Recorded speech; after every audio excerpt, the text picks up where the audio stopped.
Everyone, this is Amor, and in this video I'm gonna demonstrate my CS50W Project Zero, the search project. In this project, I recreated Google search, image search, and advanced search pages using HTML and CSS. The goal was to replicate the front-end design and make the forms behave exactly like Google's. So this is my main Google search page.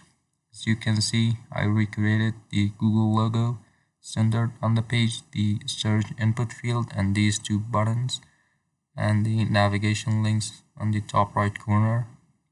So if I search for CS50, you can see it works. I try the I am feeling lucky button. It takes me to the first website in the set of results. Click on the image search. It takes me to the Google image search page.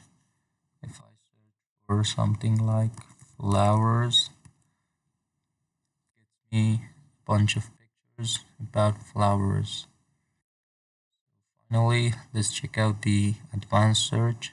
Here the layout is a bit different. Here we have 4 input fields, and if I search for CS50,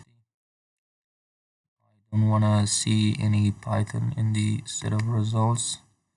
I use this input field and click advanced search. This was my implementation of search, and thank you for watching.